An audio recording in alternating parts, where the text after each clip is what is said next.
If Mr. Depp or his team have a problem with this, we recommend that Johnny himself sit down with Savannah Gutherie for an hour and answer all her questions. Amber's spokesperson threatened, since the public has been going berserk over the fact that Amber is still defaming Johnny in her recent interview.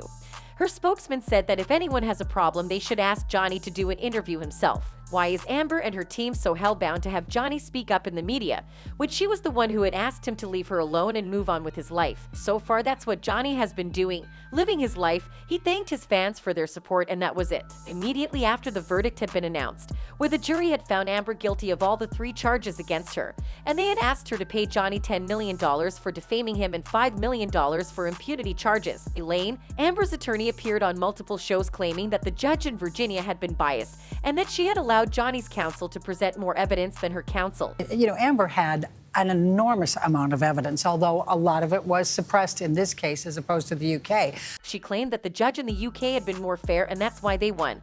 As if the public doesn't already know that Johnny never sued Amber in the UK. He sued the Sun. Amber just volunteered to be a part of the shenanigans. Elaine also stated that the jurors had watched the court proceeding online and had based their verdict on the public opinions. These jurors had spent 6 weeks listening to both sides, and Elaine still has the guts to belittle them.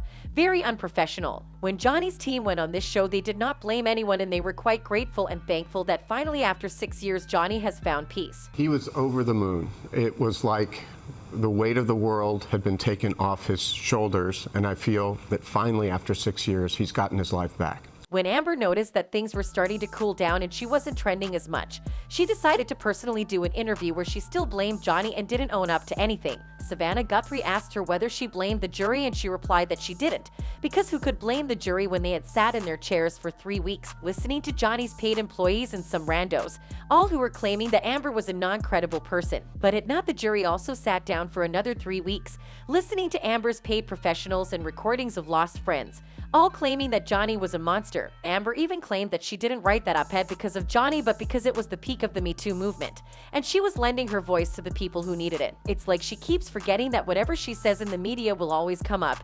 We heard her say with her own mouth, sitting at the trial seat, testifying that she wrote the op-ed about Johnny because he's a powerful man. You decide to write an op-ed.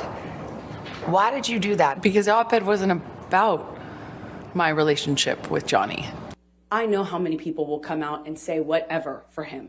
That's his power. That's why I wrote the op-ed. Earlier, reacting to the Heard's interview, Johnny Depp's spokesperson said, "It's unfortunate that while Johnny is looking to move forward with his life, the defendant and her team are back to repeating, reimagining, and relitigating matters that have already been decided by the court, and a verdict that was unanimously and unequivocally decided by the jury in Johnny's favor, who will want to take in her case if she tries to appeal. Now that Amber and her team have verbally blamed both the judge and the jury for being dazzled by Johnny and siding with him, even if they manage to get an appeal, there's a higher chance that they are still going to lose, because with all the overwhelming evidence from Johnny's end, there is no way she is going to win. No courtroom will overlook the fact that Amber admitted in an audio recording of hitting and hurting Johnny. There's evidence that Johnny did not like violence and fighting, but Amber did, and that Johnny would literally run away like a coward and hide when she would start fights. As much as this was a toxic relationship for the both of them, Amber should try to find peace and move on with her life. She has a baby to look after now, so she should be busy. Anyways, that's it for this video. See you in the next one.